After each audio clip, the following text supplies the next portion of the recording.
الحمد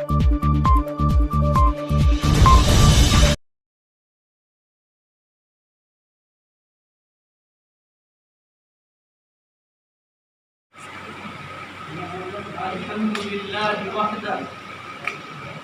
والصلاة والسلام على من لا نبي بعده أما بعد جیش پر تشریف فرما خدمتوں کے قابل حضرات مہمانان احترام علماء کرام اور شہر و اطراف کے صحافی و نمائندہ حضرات،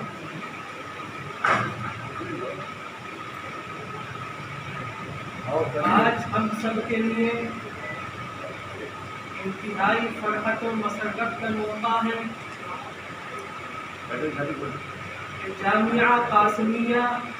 دارالعلوم زکریا ٹرانسپورٹ نگر مراد آباد، جس کا آغاز آج سے تقریباً 10 سال قبل ہوا تھا، اس جامعہ میں آغاز میں ابتدائی تعلیم کا انتظام تھا، آج اسی جامعہ میں بحمد اللہ ہندی، حساب، انگلش، کمپیوٹر کے ساتھ ساتھ فارسی و عربی اول تا دورہ حدیث شریف، تکمیل ادب اور تکمیل حفظہ کا معقول انتظام۔ یقیناً بڑی شادمانی کے ساتھ کرنا چاہتے ہیں کہ فضلائے مدارس کے لیے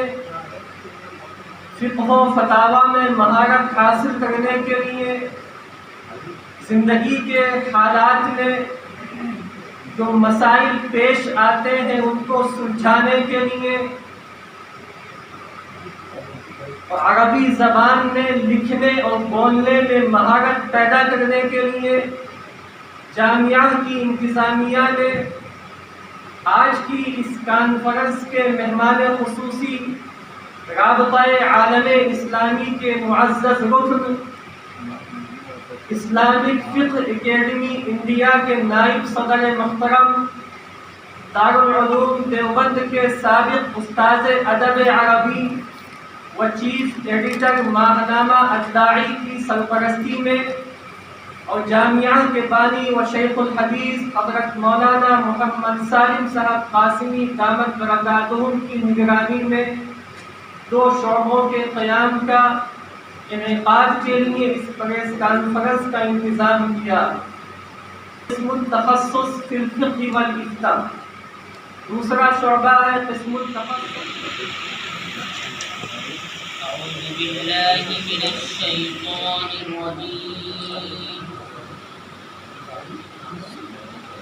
بسم اللہ الرحمن الرحیم، وما كان المؤمنون لينفروا كافة فلولا نفر من كل فرقة منهم طائفة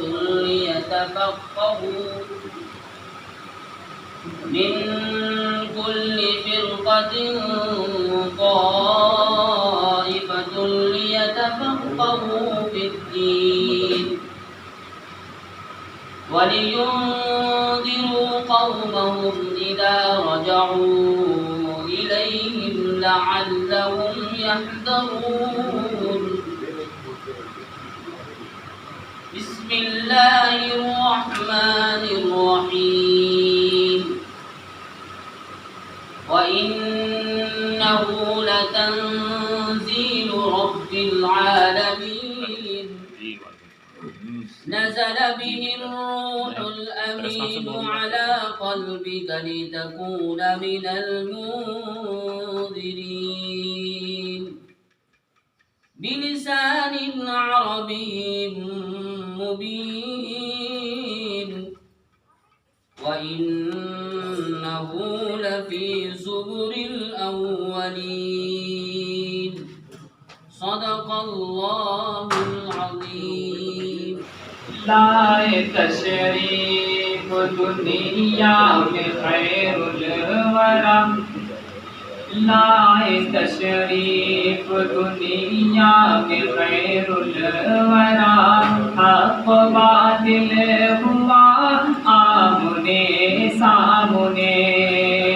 حق باطل ہوا آمنے سامنے، کفریت شرم سے منہ چھپانے لگی، کفریت شرم سے منہ چھپانے لگی، آئے جب مصطفیٰ آمنے سامنے، آئے جب مصطفیٰ آمنے سامنے، آمنے سامنے، چاند سے خوبصورت رخ مصطفیٰ، چاند سے خوبصورت رخ مصطفیٰ، ان کو دیکھا تو یہ عائشہ نے کہا، چاند سے خوبصورت رخ مصطفیٰ، ان کو دیکھا تو یہ عائشہ نے کہا، ایک پھیکی سے لگتی تھی اس کی زیان، ایک پھیکی سے لگتی تھی اس کی زیان، چاند جب تک رہا آمنے سامنے، چاند جب تک رہا آمنے سامنے، آمنے سامنے، کفر نے پھر اٹھایا یہ فتنہ نیا، کفر نے پھر اٹھایا یہ فتنہ نیا، ہے نبی تو کرے چاند ٹکڑے ذرا، کفر نے پھر اٹھایا یہ فتنہ نیا، ہے نبی تو کرے چاند ٹکڑے ذرا، دیکھتے دیکھتے چاند شب ہو گیا، دیکھتے دیکھتے چاند شب ہو گیا، جب نبی نے کہا آمنے سامنے، جب نبی نے کہا آمنے سامنے، آمنے سامنے، قتل کا جب عمر نے ارادہ کیا، قتل کا جب عمر نے ارادہ کیا، جذبہ شوق ارقم کے گھر لے گیا،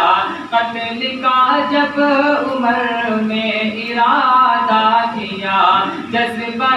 شوق ارقم کے گھر لے گیا، دیکھتے ہی جمال رخ مصطفیٰ، دیکھتے ہی جمال رخ مصطفیٰ، دل سے کلمہ پڑھا آمنے سامنے، دل سے کلمہ پڑھا آمنے سامنے، آمنے سامنے، کی ہے باطن نے تقلید حسان کی ہے باطن نے تقلید حسان کی، رب جو چاہے تو طیبہ میں ہو حاضری، کی ہے باطن نے تقلید حسان کی، رب جو چاہے تو طیبہ میں ہو حاضری، یہ تمنا ہے آقا کی میں بھی پڑھوں، یہ تمنا ہے آقا کی میں بھی پڑھوں، نعت خیر الورا آمنے سامنے، نعت خیر الورا آمنے سامنے، آمنے سامنے، آمنے سامنے۔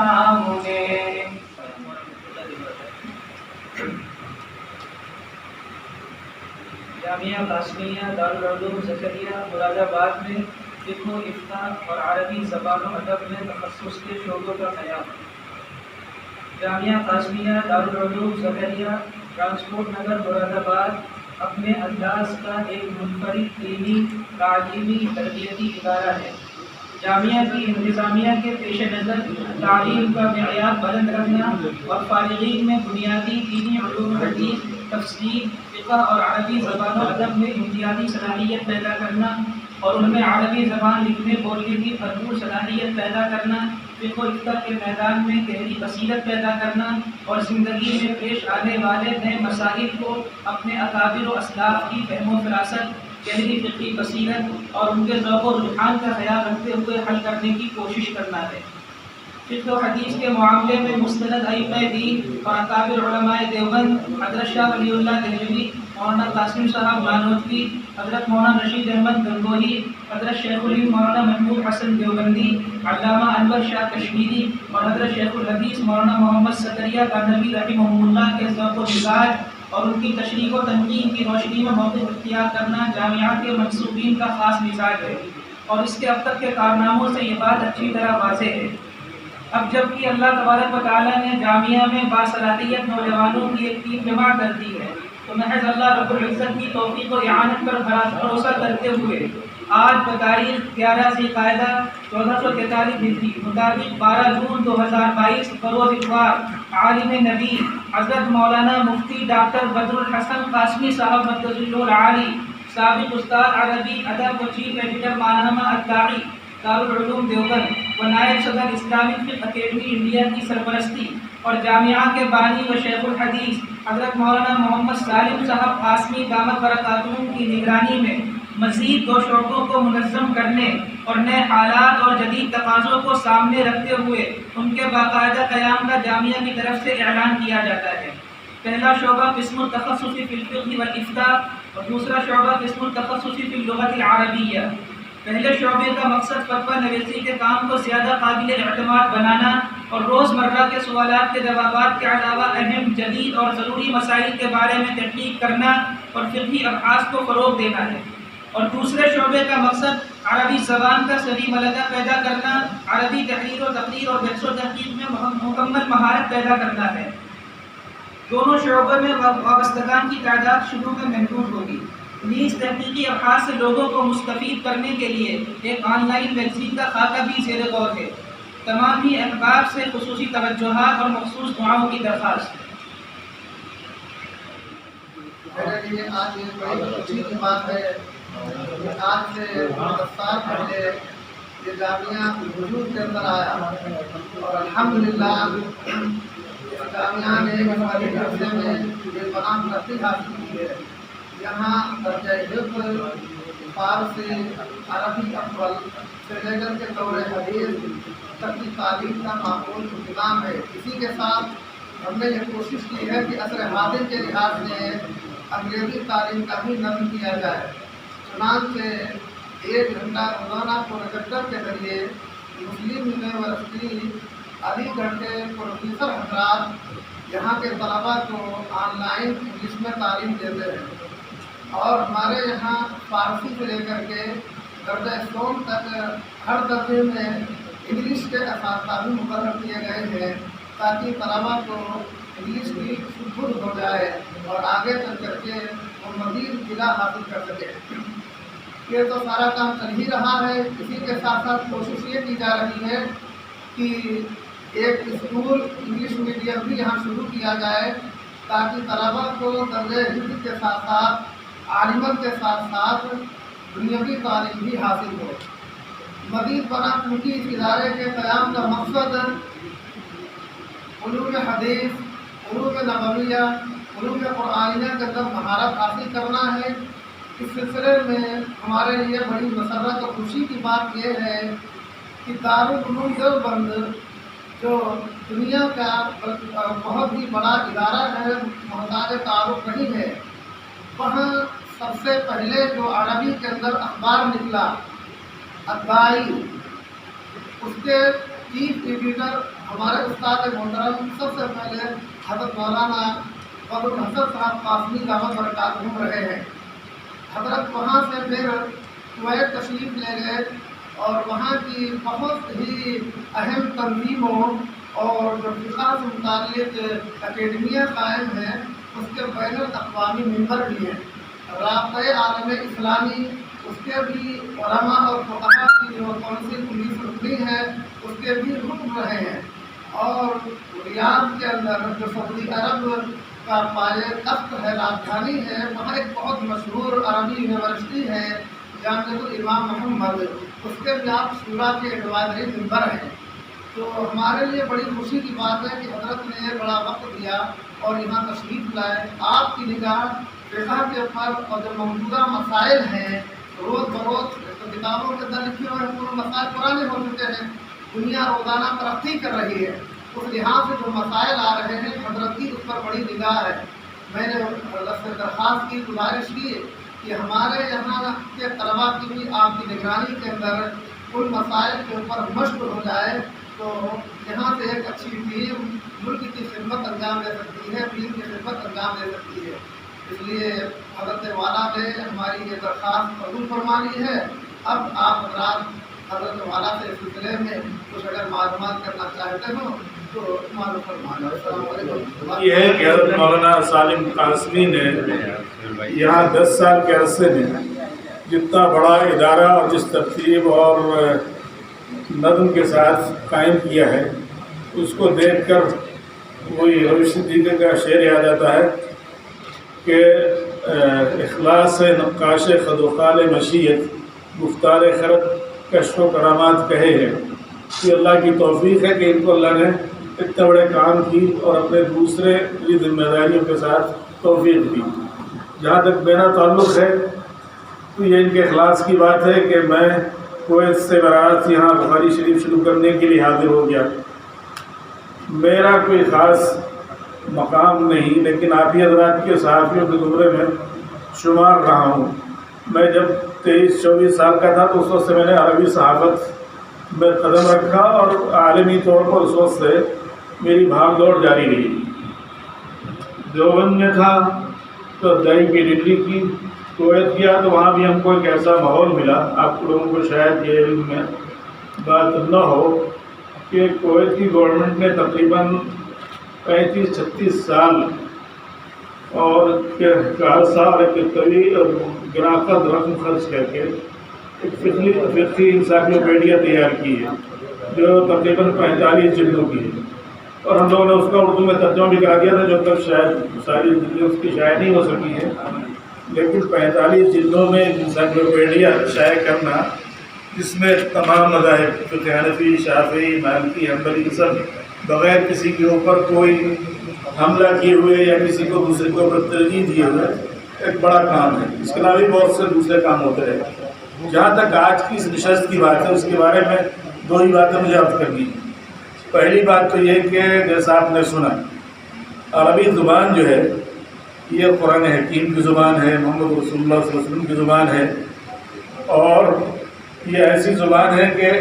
جو بہت زیادہ وسیع ہے. عربی کا ایک شاعر تھا حافظ ابراہیم، اس کے وہ کہتے ہیں کہ حفظ تو وسیع تو غلط کتاب اللہ لفظاً و غایتاً. لوگوں نے اس وقت یہ کہا کہ آج کل جو ٹیکنالوجی کے نئے الفاظ ہیں یہ عربی زبان میں کہاں سے آئیں گے؟ تو اس نے کہا کہ دیکھو ہم نے تو اللہ کی کتاب جو ہے اور اس کے جتنے گہرے معنی اور اس کے اندر جتنے اسرار ہیں ان سب کو سمیٹ رکھا ہے اپنے اندر. عربی زبان کہتی ہے اپنی زبان سے کہ وسیع تو کتاب اللہ لفظاً و غایتاً. اور اس کے آگے دوسرے مصرے میں ہے تو اور ہم جو ہے اس کی کسی بھی باریک سے باریک بات جو ہے اللہ رب العزت کی اس کو اپنے اندر سمیٹنے سے ہم عاجز نہیں رہے. تو آج جو یہ مشینیں ایجاد ہو رہی ہیں یا مختلف جنجالات بن رہے ہیں ان کے لیے الفاظ وضع کرنے میں ہمیں کیا دشواری پیش آ سکتی ہے؟ عربی زبان کہتی ہے کہ میں تو ایک سمندر ہوں اور ہمارے سینے کے اندر گویا موتیوں کا ایک بہت بڑا سلسلہ ہے. جو وہ لوگ ہیں جو غواصی کرتے ہیں ان سے پوچھو کہ ہمارے موتیوں کا حال کتنا زیادہ ہے اور کتنے مہنگے اور قیمتی موتی ہمارے سینے کے اندر ہے. عربی زبان کہتی ہے اپنی زبان سے یہ زبان ایسی ہے کہ جو بہرحال باقی رہے گی، یہ زبان ایسی ہے کہ جس میں اللہ کا کلام ہے، یہ زبان وہ ہے کہ محمد صلی اللہ علیہ وسلم کا اس کے اندر کلام ہے، اور اس زبان کے اندر اشتقاق کا قاعدہ ہونے کی وجہ سے اس میں وسعت کی بے پناہ گنجائش ہے۔ اس وقت آپ دیکھ رہے ہیں کہ مڈل ایسٹ کی جو زبان ہے وہ یہی ہے، جہاں پیٹرو ڈالر اور نہ جانے کیا کیا چیزیں ہیں۔ دنیا کا ویسے دیکھیں آپ جغرافیائی لحاظ سے سب سے جو گویا اہم اسٹریٹجیکل علاقہ ہے وہ مسلمانوں کے قبضے میں ہے۔ یہ الگ بات ہے کہ ہم اپنی بعض غلطیوں کی وجہ سے جتنا اس کا فائدہ ہونا چاہیے وہ نہیں کورس کرتے، لیکن اس زبان کی اہمیت اور اس جگہ کی اہمیت اس کو نظر انداز نہیں کیا جا سکتا۔ ساتھ ہی ساتھ اس وقت ویسے دیکھیں تو عالمی طور پر جو کاروبار کا میدان ہے، بزنس کا میدان ہے، اس لحاظ سے بھی اب جو مختلف قسم کے الفاظ نئے نئے کمپیوٹر کی لائن میں اور آپ کے آن لائن جو مختلف اصطلاحات استعمال ہوتی ہیں اور وہ سوشل میڈیا کی، ان سب چیزوں کو سمیٹنے کے لیے یہ زبان بے مثال ہے اور اس کی ضرورت ہے۔ یہاں اس ادارے کے اندر عربی زبان کا شعبہ قائم کرنا کا مقصد یہ ہے کہ ہمارے جو بڑے تھے پہلے ان کی زیادہ توجہ اس طرف تھی کہ ہم قرآن حدیث کو سمجھ لیں، اس لیے آپ کو نظر آتا ہوگا کہ بہت سے لوگ 8 سال 10 سال پڑھنے کے بعد ان کو گفتگو کرنے کا موقع نہیں ملتا یا اس کی مشق نہیں ہوتی، لیکن یہ زندہ زبان ہے، اس میں صحافت کے لیے اور اس کے اندر اور دوسرے جتنے بھی زبان کے وہ ہوتے ہیں پہلو، ان سبوں کے اندر بڑھنے کی اور اس کی گنجائش ہے۔ تو ہم یہ چاہتے ہیں کہ اس ادارے کا فارغ جو ہو وہ زبان پر ایسی قدرت رکھے کہ وہ اگر چاہے تو مضامین بھی لکھ سکے، وہ چاہے تو کتابیں بھی تصنیف کر سکے۔ آپ کو شاید اندازہ نہ ہوگا کہ ہندوستان کے رہنے والے اب سے کچھ عرصے پہلے بلکہ اسی علاقے کے کچھ لوگوں نے بڑی بڑی کتابیں لکھی۔ عربی زبان کی جو سب سے بڑی ڈکشنری ہے تاج العروض کے نام سے، اس کو لکھنے والے علامہ مرتضیٰ زبیدی بلگرامی تھے۔ ایک اور کتاب ہے کشاف اصطلاحات الفنون، تھانہ بھون کے ایک صاحب تھے مولانا محمد اعلیٰ تھانوی، انہوں نے کتاب لکھی تھی۔ آج کل عربی کا کوئی رائٹر، کوئی محقق جو ہے بغیر ان کتابوں کی طرف رجوع کیے ہوئے وہ کوئی اپنی چیز لکھ نہیں سکتا، حوالے کے طور پر استعمال سورس بک کے طور پر۔ ایسی ہندوستان کے لوگوں میں مسلم الثبوت ہے، فتح عالمگیری ہے، بہت سی ایسی کتابیں کہ ہندوستان کے علماء نے لکھی ہیں۔ شاہ اللہ صاحب کی کتابیں ہیں کہ وہ ہیں کہ جو عربوں کے لیے بھی گویا اس کے اندر بہت کچھ مواد ہے۔ تو آج کے ہمارے فضلاء یہ بھی آج کل بہت سی چیزیں پیش کر سکتے ہیں اپنے یہاں سے۔ تو یہ تو جذبہ ہے جو یہاں اس ادارے کو منظم کرنے کا ہے کہ تخصص فی اللغۃ العربیہ، عربی زبان کو زندہ زبان کی حیثیت سے سیکھا جائے اور اس کا استعمال کیا جائے۔ صحافت کے اندر بھی ہمارے یہاں ماشاءاللہ اس سارے صحافی حضرات جمع ہیں،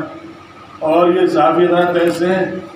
کہ یہ ترجمانی کرتے ہیں۔ اگر یہ صحیح ترجمانی کریں تو ماشاءاللہ نہ جانے امت کو کہاں سے کہاں پہنچا دیں، اور اگر یہ چاہیں کہ امور تھوڑا سا بگڑ جائے تو پھر کہیں اور پہنچ سکتے ہیں۔ تو اس لیے صحافت کو حضور اکرم صلی اللہ علیہ وسلم نے جو رسائل لکھے تھے بادشاہوں کے، اس سے بنیاد ملتی ہے کہ عربی میں صحافت کی گنجائش ہے۔ مسلمانوں کو صحافت سے دلچسپی لینی چاہیے، بس شرط یہ ہے کہ صحافت تعمیری ہو، تخریبی نہ ہو۔ اس کے اندر ہر چیز ناپ کر تول کر جانچ کر جتنی بات ہے اتنی ہی مبالغہ، ایسا نہیں کہ جس سے بات کچھ ہو جائے۔ تو یہ تو ایک پہلو ہے۔ دوسرا پہلو جو آپ نے دوسرے شعبے کے بارے میں سنا ہے، آج کی دنیا آپ ہم سے زیادہ جانتے ہیں کہ کھلی ہوئی۔ ایک کانفرنس ہم لوگوں نے کی تھی کویت میں، الافتاء فی عالم مفتوح، کھلی ہوئی دنیا کے اندر فتوے کا موضوع۔ آپ وقتاً فوقتاً سنتے ہوں گے بعض حتیٰ کہ غیر مسلموں کی زبان پر بھی لفظ فتویٰ آ جاتا ہے، اور ان شعبے نے بعض دوسرے لوگوں نے اس کو فتوے کو بدنام کرنے کی کوشش کی۔ حالانکہ فتویٰ سب سے ذمہ داری کی چیز ہے، اور مفتی جو ہوتا ہے اس کے بارے میں کتابوں میں لکھا ہے کہ اس کی حیثیت تو ایسی ہے کہ جیسے اللہ رب العزت کی طرف سے وہ دستخط کرتا ہے۔ جب یہ کہتا ہے کہ یہ چیز حلال ہے، اس کا مطلب کہ اللہ نے اس کو حلال کیا ہے، یہ چیز حرام ہے تو اللہ نے اس کو حرام کیا ہے۔ تو مفتی کی ذمہ داری بہت زیادہ ہے، اس لیے ہر شخص کو مفتی نہیں بنانا چاہیے، اور جب تک اس کے اندر پوری صلاحیت نہ ہو اس وقت تک افتاء کا کام نہیں سنبھالنا چاہیے، اس کی ٹریننگ خاص طرح کی ہو۔ اس زمانے میں زبانی فتوے بھی ہوتے ہیں، سوشل میڈیا کے ذریعے بھی فتوے ہیں، چینلوں مختلف چینلوں کے ذریعے سے فتوے آ رہے ہیں، اور اتنا زیادہ طوفان اس کے اندر بچا ہوا ہے، بہت سی غلط چیزیں مشہور کرتے ہیں. آپ کو یاد ہوگا کہ کارگل کے موقع پر ایک فتوی کی وجہ سے سارے ادارے جو ہیں نرغے میں آ گئے. تو مفتی کا کام تو یہ ہے کہ مکمل و محتاط ہو، اس کی زبان سے اس وقت تک کوئی بات نہ نکلے کہ جب تک اس کو 100% یقین نہ اس کے پاس اس کے دلائل نہ ہوں. دوسری بات یہ کہ مفتی کو سب سے زیادہ اللہ سے ڈرنا چاہیے. امام مالک رحمۃ اللہ بہت بڑے فقیہ گزرے، 40 سوال کیے گئے ان سے، تو انہوں نے 36 کے بارے میں کہا کہ لا مجھے نہیں معلوم. تو ایک شخص اگر عالم ہے تو اس کے علم کے کا کمال یہ ہے کہ جو چیز کو نہیں معلوم ہے کہنے کو نہیں معلوم،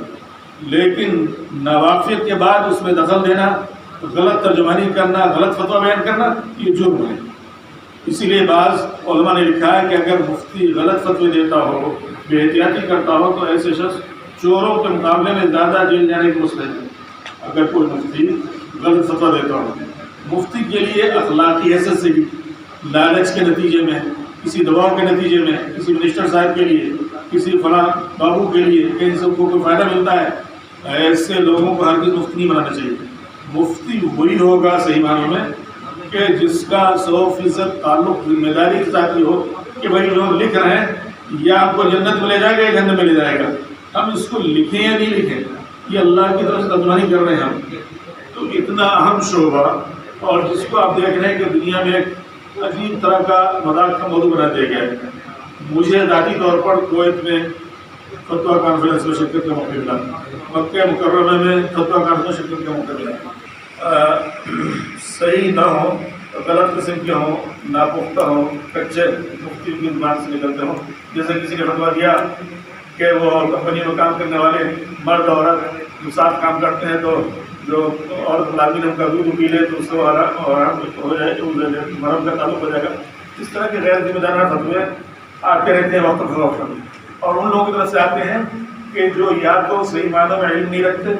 یا کہ ان کی نیتیں صحیح نہیں. آپ حضرات کا، میڈیا والوں کا سے ہم کو امید یہ ہے کہ آپ اس پہلو کو خاص طور پر ہائی لائٹ کریں کہ اسلام میں افتاء کا شعبہ بڑی ذمہ داریوں اور اہمیت کا ہے، اور ہر شخص کے بیان کو ہم فتویٰ نہیں قرار دے سکتے. اور مفتی ہمارے یہاں وہی ہے کہ جس کو واقعی اس فن کا صحیح علم ہو اور وہ بالکل چچے تلے الفاظ میں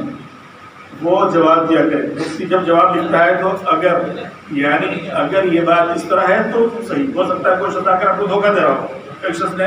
کسی کی عبارت نقل کر دی ہے اور آپ نے اس کا غلط والا کر یا کچھ اور کر دیا. بہت سے واقعات ایسے ہوتے رہتے ہیں. تو مفتی کی ذمہ داری بہت زیادہ ہے.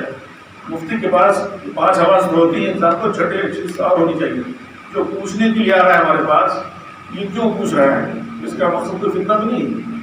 میں اس کی مثال آپ کو دیتا ہوں کہ حضور اکرم صلی اللہ علیہ وسلم کے صحابیوں میں عبداللہ بن عباس 12 سال کے تھے کہ حضور کا وصال ہو گیا، لیکن حضور نے ان سے دعا کی تھی کہ اللہم فقہہ فی الدین وعلمہ التأویل، کہ اللہ ان کو دین کی صحیح سمجھ عطا فرما. چنانچہ ان کو ترجمان القرآن کہا جاتا ہے. عمر جیسے بڑے صحابی بھی ان سے مسئلے پوچھتے تھے. ان کے پاس ایک شخص آیا، انہوں نے دیکھا کہ اس کی آنکھیں بالکل سرخ. پوچھتا ہے کیا کہ کوئی شخص کسی کو قتل کر دے اس کی توبہ ہے کہ نہیں؟ تو انہوں نے کہا نہیں. وہ چلا گیا. ان کے شاگردوں نے کہا کون سا گناہ ایسا کہ جس کی توبہ نہیں ہو؟ آپ نے اس شخص کو ایسا فتویٰ کیوں دیا؟ کہا کہ تم نے اس کی آنکھیں نہیں دیکھی. وہ اس لیے نہیں آیا کہ فتویٰ پوچھے، وہ صرف یہ اجازت دینے کی آیا کہ کسی شخص کو جا کر کے قتل کرے. تو مفتی کو سمجھنا چاہیے کہ جو شخص پوچھنے کے لیے آ رہا ہے وہ ہمیں دھوکہ دے رہا ہے یا اسلام کے بارے میں کوئی فتنہ کھڑا کرنا چاہ رہا ہے یا اور کوئی دوسری باتیں کرنا چاہ رہا ہے. تو فتویٰ انہیں اداروں سے یا انہیں اشخاص سے کرنا چاہیے کہ واقعی صحیح معنوں میں افتاء کا ذوق بھی رکھتا ہوں اور آج کل کے نئے مسائل جو اس کو بھی جانتے ہو. آپ جانتے ہیں کہ اس وقت بڑی تعداد میں مسلمان مسلم اقلیتوں کی شکل میں امریکہ میں یورپ میں مختلف رہے تھے. اب ان کے مسائل ہیں. اب وہ بہت جگہ ہوائی جہاز میں آپ کھانا لے جا رہے ہیں تو اس میں کبھی سور کا گوشت مل جا رہا ہے، کبھی مچھلی مل جا رہی ہے. اب ان کے اپنے ان مخصوص حالات کی وجہ سے پیٹرول پمپ پر جائیں گے تو وہاں مختلف چیزیں بھی سیکھنے کی. تو اب ان لوگوں کے مسائل ہیں بہت سے. ایسے ہی مختلف فیلڈ میں کام کرنے والے ہیں. ہم یہاں ہندوستان میں ہیں، الیکشن کا موقع آتا ہے. الیکشن میں ہم کو حصہ لینا چاہیے لینا چاہیے. ایک شخص سے بعض دفعہ ہم یہ کہتے ہیں کہ بھائی چاہے وہ مسلم غیر مسلم کا مسئلہ نہیں، وہ شخص جو ہے اپنے علاقے کے حق میں مخلص سے کوئی فتنہ فساد نہیں چاہتا ہے، ہو سکتا ہے کہ مشکل ہم لوگ نہیں کریں، تو اس طرح کے جو پیچیدہ مسائل ہیں اس کو حل کرنے کے لیے ہمیں مفتی تیار کرنا چاہیے۔ تو ہمارے مولانا سالم صاحب نے ہمت کی ہے، اور ان کی ہمت ماشاءاللہ بڑی بابرکت ہے کہ جیسے انہوں نے اتنا بڑا مدرسہ قائم کر دیا ہے، مجھے امید یہی ہے کہ فتوے کا شعبہ بھی یہاں کا مثالی ہوگا اور اس کا رشتہ رہے گا تحقیق سے، اور مفتی صاحبان جو یہاں ہیں ان کو بھی میں پوری ہدایت کروں گا کہ جو فتوے کی کا دائرہ ہے کافی وسیع ہے، پڑھے زیادہ لکھے کم،